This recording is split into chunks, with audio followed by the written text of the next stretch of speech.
Okay, good evening, everyone. Pipes and cigars, brilliant. I hope everyone can hear me. Right, so I'll continue. Starting from the top. I'm really excited to be doing this. I've been learning all kinds of new technology and how to use YouTube Live, so thank you, Clayton. So why Finland? I've been living here for over a year now. It's a bit of a long story, but it's been a very interesting experience. I think what I didn't appreciate coming from kind of parts of the British Empire, I suppose, Canada and the UK, and my family originally coming from India, is how much the Nordics are different to the part of the world I'm used to, that kind of Anglophone world. And learned quite a lot. And I think one of the interesting things that people might know or might not know about the capital of Finland, Helsinki, is that it has a number of amazing examples of Art Nouveau or Jugendstil architecture. But I think that in order to really understand Finland and this particular movement in architecture here, it's important to cover a bit of the history, because it's just really different for me and maybe for some of you. So the architecture of Finland has a history of at least 800 years or more. And while up till the modern era, the architecture was, until recently, the architecture was strongly influenced by Finland's two neighboring and ruling nations, Sweden and Russia. And then that expanded from the 19th century onward. There were influences from further out. And that's when also foreign architects took up positions in the country, and when the Finnish architecture profession became established. So I'm not an architect, but I just absolutely love Art Nouveau, Art Deco architecture. So it's been a bit dreamy being here. Finnish architecture has contributed significantly to several styles internationally. So Jugendstil, Nordic classicism, and functionalism. In particular, the works of the modernist architect L. Saarinen have significant worldwide influence. And then I think after him, there's the modernist Alvar Aalto, who many of you might also be familiar with. And indeed, in North America, there are many good examples of Aalto designed buildings, etc. So where do we start? If we look really far back into the past of Finland, the oldest known dwelling structure, this is just showing what the region looked like many, many years ago. So we have the Finno-Ugric tribes in the north, and the Swedes and the Goths, the Baltic tribes. And then by the 12th century, we have here Sweden has started to settle in Finland, and they have these different regions, and Norrland is kind of part of Sweden and Finland and bits of Norway, and then the south of Finland is Österlund. But if we go to the original dwellings, these are called kotas. They're huts or tents covered in fabric, peat, moss, or timber. And these type of buildings were in use until the 19th century and are still in use amongst the Sami people that live in Lapland and herd the reindeer. The sauna, you can see on the right is a particularly very Finnish photograph showing the sunlight through the trees onto the sauna building.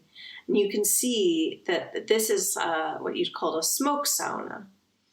There's no windows. You heat the fire and the rocks inside, and with no windows, no openings, and then you open a hatch afterwards and let all the smoke out, and then you go and enjoy the heat. That's traditional way. And this traditional kind of structure of building, the sauna building, is called a corner timbering, where you can see the logs are laid horizontally in succession and they're notched at the ends to form joints. So it's thought that this might have come from Russia, what's now Russia, but has said to be common amongst the Indo-Aryan peoples of Eastern Europe, the Near East, Iran, and India. So that was a long time ago. Actually, not that long ago. Like I said, they were still using the huts in the 19th century and sometimes still in Lapland. But so we have this contact between Sweden and what is now Finland, which was considerable even during pre-Christian times. And the Vikings were known to the Finns. They participated in commerce and obviously plundering. And if you read, for example, The Silk Roads by Peter Frankopan, that goes into quite a lot of detail on the kind of slave trade, etc., that was going on in Scandinavia in those times. During the 11th and 12th centuries, Sweden, next door, here we go, Svealand, Gotland, and Norrland, became a unified Christian kingdom. And later medieval legends describe Swedish attempts to conquer and Christianize Finland by the First Swedish Crusade, sometime in the mid-1150s. So, in the early 13th century, they got a bishop, and there were several secular powers aiming to bring Finland under rule. But the Burger Jarl established Swedish rule in Finland through the Second Swedish Crusade, most often dated at 1249. So then, also one theory is that Finland became integrated with Sweden due to the Åland Islands, these islands between Svealand and Österland that you can see. They claimed that Finland, some Swedish historians claim that Finland was conquered by crusades because this was considered to be more glorious. There are lots of different stories about why this happened, but the cohesion of Finland was ultimately strengthened by a narrative of Sweden as a former enemy. Sweden also adopted this myth, which made the subsequent loss of Finland, which I'll get to later on, easier to accept.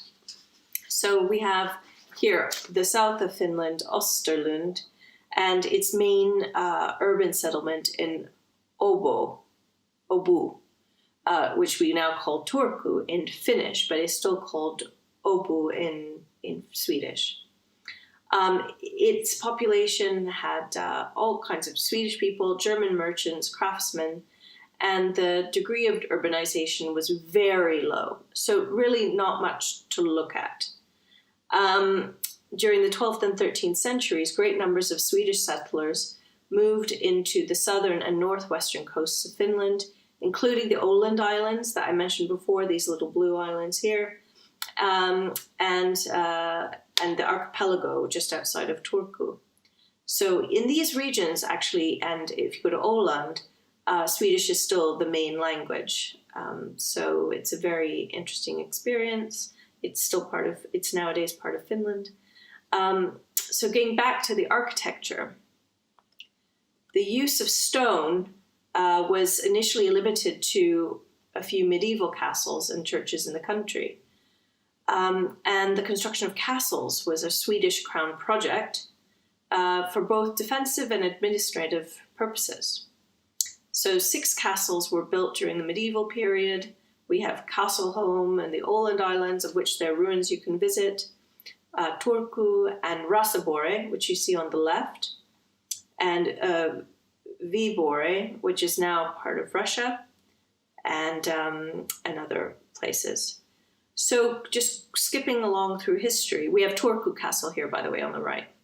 Skipping through history, by the time we get to 1397, we had the Black Death and power struggles in Sweden. Queen Margaret I of Denmark united the Nordic countries in the Union of Kalmar with the approval of the Swedish nobility. Finland was sometimes involved, but in general, it was prosperous, had population growth and economic development. Towards the end of the 15th century, however, the situation on the eastern border became more tense. The Principality of Moscow conquered Novgorod, preparing the way for a unified Russia, and tensions soon arose with Sweden, of course with Finland right in the middle. And then in between 1495 and 97, a war between Sweden and Russia was fought, and the fortress town of Viborg stood against a Russian siege. So that's, kind of Finland bearing the brunt on both sides. So we have the Turku Castle on the right, which has it's quite medieval, but then on the inside apparently has Renaissance interiors. I haven't visited yet, but would like to. During the 17th century, Sweden became a major political power in Europe. Something also I didn't know until I spent more time there and in Finland, expanding its territory into Estonia, Russia, and Poland. And this expansiveness was reflected in its architecture over the next century.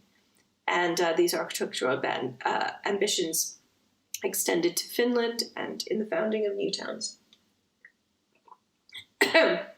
Excuse me. So here we have the map looking at different dates, just in case you found this interesting. So then, Helsinki on the right. So that's old Helsinki. It had been founded as a trading town by Gustav I in 1550, called Helsingfors. So like literally the ford of Helsing, which he wanted to be a rival to Reval, the Hanseatic city, today known as Tallinn, which was directly across the coast of Finland. So we can see straight across from Helsingfors to Estland. So it was a small fishing village, really, Helsinki. But it remained modest, despite the city having a new grid town plan in the 17th century. In the 18th century, we then have the development, the building of the Sveaborg fortress nowadays, which is a World Heritage Site, just off the coast of Helsinki. And then moving on from that, we had some talk about the manor houses of Finland. So let's just go back. We're going to get to the Grand Duchy in a moment. Compared to the rest of Europe in general, the manor houses of Finland are extremely modest in size and in terms of their architectural refinement. A manor house was generally a gift from the Swedish king and enjoyed tax privileges. Later manors were from military officers' houses and from privately owned ironworks. Now, there was big change in 1809 at the Diet of Porvoo, where the Tsar, Alexander I, proclaimed himself the constitutional ruler of a Grand Duchy of Finland and promised to maintain the faith and laws of the land. On 8th of April 1812, Alexander I declared Helsinki the capital. At the time, Helsinki was a small wooden town of 4,000 inhabitants, although they had this huge fortress, Sveaborg. And the Tsar appointed a military engineer called Johann Albrecht Ehrenström, a former courtier of Gustavus III, as head of the Reconstruction Committee. So they created, at that time, Senate Square, which, when you go and visit it, is just strikingly beautiful, and in Corona times, strikingly bare. Usually a lot of the square has markets, people selling things, tourists. Right now, it really is quite impressive seeing this church at the top of the stairs, and not much in terms of people. But it's surrounded by neoclassical buildings for the state, church, and university. One historian described this being the Ehrenström created the symbolic heart of the Grand Duchy, where all the main institutions had an exact place dictated by their function in the hierarchy. So, before the ceding of Finland to Russia in 1809, we'd already had some examples of neoclassicism in the mid-18th century. These arrived with Louis-Jean d'Esprit, who was employed by the Swedish state and designed the church in a place called Hämeenlinna just before, in 1799. So the Finnish capital used to be in Turku. I think I didn't mention that. I did mention that earlier, when it was part of Sweden, which was conveniently close to Sweden. Now it was more east and south. So someone named Engel had been appointed by Tsar Alexander I to design major new public buildings: the Senate Square, the university buildings, the university library. And all of these buildings were designed following the dominant architectural style of St. Petersburg, namely the neoclassicism, meaning that Helsinki is a bit of a St. Petersburg in miniature when it comes to these buildings. And Ehrenström's original plan had included a canal which mimicked the cityscape of St. Petersburg. And indeed, it's really not very far to drive to St. Petersburg from Finland if you can get a visa. And obviously in Corona times, all the borders are currently closed to most people. So this period, so end of the 19th century, marked the establishment of the first architecture courses in Finland. So imagine, it was only then we had that in Finland.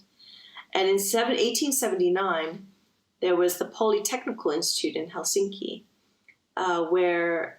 which was basically where they had German or German-educated teachers. And then other Finns chose to go abroad to study. That's how they learned about architecture. So just another example of where I think you're all familiar with the Crimean War. So another struggle, we have the Åland War, going back to those islands I mentioned. It was kind of strategically used and bashed. Again, a lot of damages to Finland, the Finnish side. And that was, a large part of the merchant fleet flying the Russian flag at that time was in Finland. So that's kind of the 19th century. Now we move on to the period where, all here for the 20th century in Finland and the Jugendstil. So at the end of the 19th century, Finland was enjoying greater independence under Russia. But then we had the rise of Tsar Nicholas II in 1894, who introduced a greater process of Russification. Then there was a reaction. This was in the arts. You might know of Sibelius and his music, and the artist Akseli Gallen-Kallela, but also in architecture. There was a Finnish architects club founded in 1892 within the Swedish-speaking engineering society, Tekniska Föreningen. So originally a closed forum for collaboration and discussion, its voluntary basis meant that it operated informally in cafes and restaurants. So it resembled many of the writers or artist clubs of the time and helped establish the architect as an artist responsible for aesthetic decisions. In 1903, as a supplement to the engineering publication, they published the first issue of their magazine, The Arkitekten, and Swedish was still a very important language at that time. So this is just another map showing you Finland. You can see in this period, 1812, it's under Russian rule. It still has access to the Arctic Sea and this region in the southeast, South Karelia, which it eventually lost to Russia, to the Soviet Union. So, right. In 1889, the artist Albert Edenfeld depicted the national awakening, which was rising, in a poster. And there was a lot of rising symbolic importance to Finland, its independence and its independent history, spirit, mythology, etc. In 1900, Finland received its own pavilion at the Paris World Expo, and it was designed by architects such as Herman Geselius, Armas Lindgren, and Eliel Saarinen in the Jugendstil style that was then popular in Central Europe. The Finnish pavilion was well received by the European press and critics, and tied the building closely with Finland's cultural political circumstances. So I don't have the example here. What I have is probably my favorite example of the Jugendstil style. So just starting the topic with that. So Jugendstil, what is it? It is the kind of German version of Art Nouveau. So Jugendstil means youth style. It was an artistic movement, and it was influential primarily in Germany and then elsewhere between 1895 and 1910. It was the German counterpart of Art Nouveau, and they were reacting against the historicism and neoclassicism of the time. And so, moving on, the Jugendstil style in Finland in particular, which had a real heyday, is characterized by flowing lines and the incorporation of nationalistic mythological symbols, especially the Kalevala, which I recommend you check out. I think we were discussing on the earlier Zoom call about Tolkien. He was very inspired by the Kalevala. Kalevala was actually put together by someone later on. He collected old folk stories and myths and put them together into kind of cohesive narrative to match the political spirit of the time and the feeling of independence, the feeling of speaking Finnish rather than the language of the oppressors of Swedish. So the symbols in the Jugendstil style, from the Kalevala, from nature and medieval architecture, but there was also a contemporary influence. The more prominent buildings of this National Romantic style were in stone, but there was a discovery in Finland of soapstone, which is an easily carved metamorphic rock, which was much better for some purposes than granite. And the Jugendstil style was associated in Finland with the fight for national independence, which I mentioned. And so the importance of nationalism was also made evident in the actual surveying of the kind of traditional vernacular buildings. All of the architecture students at that time, there was only one school in Helsinki, became acquainted with the Finnish building heritage. They went and visited, measured, and drew. And from the 1810 onwards, in addition to large medieval castles and churches, and the 17th and 18th century wooden churches and houses that I showed you an example of an old Finnish sauna in the past, there was a lot of the influence from the traditions into what was being built in the early 20th century. So just thinking about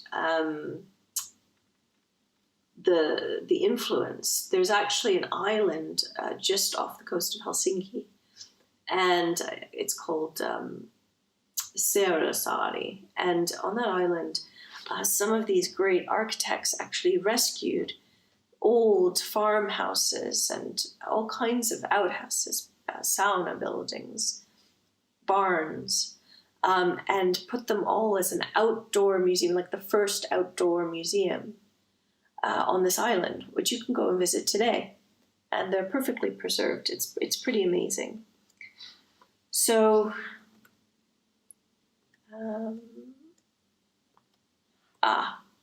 so another example is the home of some of these architects, Geselius, Lindgren, and Saarinen. They fell in love with a place called Lake Vitrusk, and they built their own studio home in the National Romantic style. And, I think in line with a lot of the Art Nouveau kind of beliefs or Jugendstil beliefs, they designed the exterior as well as the interior. And they recreated a lot of kind of medieval style or romantic kind of furniture, tapestries, lots of tapestries. Here you can see stained glass. It's pretty amazing. So these architects were behind such buildings as the Central Railway Station. So I've taken these photos myself just the past week. You can see that the beautiful statues are wearing masks, kind of symbolic of the times. But also they were responsible for the National Museum, which I have here on the left, which is impressive. If you go see the history of Finland exhibit, it almost kind of forgets about the roots and goes straight into the Finnish kind of romantic story and the story of independence. If we talk a little bit about the building that I said I really liked, it's actually not super easy to get all the information in English on the internet. But people kind of know about these things. So we have this, it's called the Imatran Valtion Hotelli. It's the only Art Nouveau style castle in the Nordic countries to have been built to serve as a hotel. And you can go and stay there. And it's run by one of the big hotel chains now. It's, pretty amazing. You can get some pretty interesting rooms in the towers and whatnot. And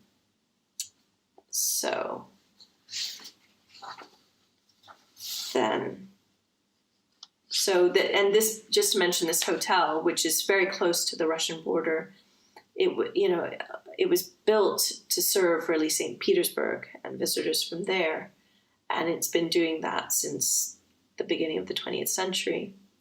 And as recently as 2017 was ranked Finland's most beautiful building.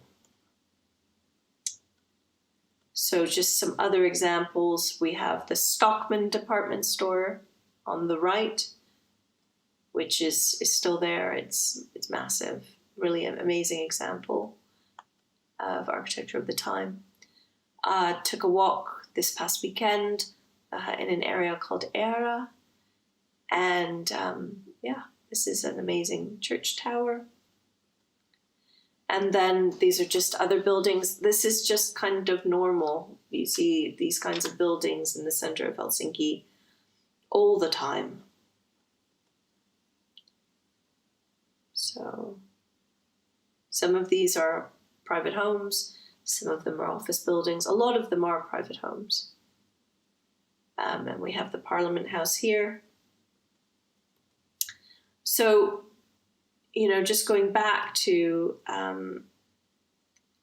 the kind of history, at the height of the Jugendstil style, there were many opponents who criticized these kind of mythological approaches and tastes that they felt were stagnant, and that the Jugendstil style was becoming institutionalized.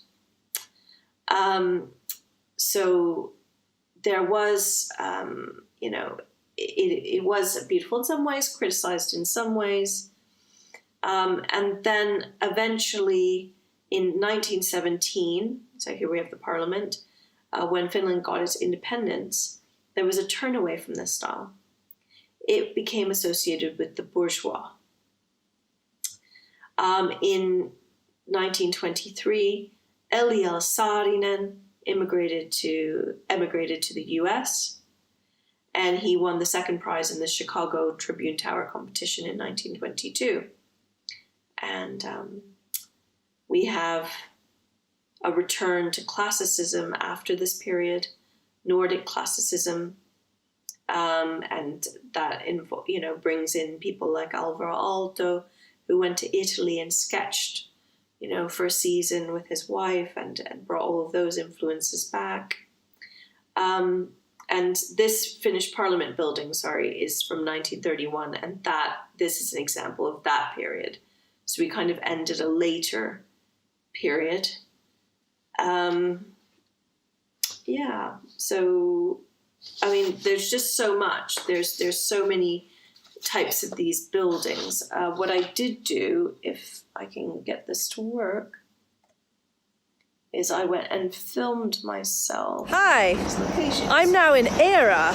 It's part of Helsinki, near the south, near the sea, and it's a later example of Art Nouveau or Jugendstil in Helsinki. Here you can see some examples of beautiful architecture. We're going to take a walk. Now we're at the bottom of Eera and we can see the sea. Very beautiful. And these lovely buildings are facing the sea. So here we have more lovely, lovely buildings. Nice and brightly painted.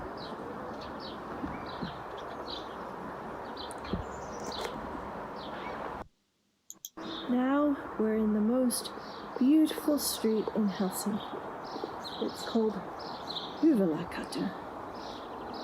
And there we go. In terms of the building, all the different styles, in fact, it's very aesthetically pleasing and goes down to the sea. But in some ways, it reminds me, it's a very beautiful day, although it's about 8 degrees, so not super warm.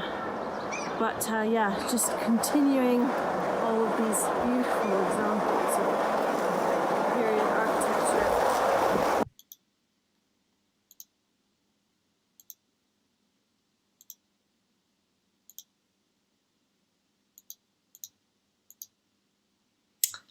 Okay, so that is the end of my talk today. Just giving you a bit of a flavor of the history, how we got to this type of architecture, and then some examples of it. As I mentioned, I'm by no means an expert, but I absolutely love walking around and enjoying it. And as most of you are not here with me, I thought that I could bring a little bit of it to you.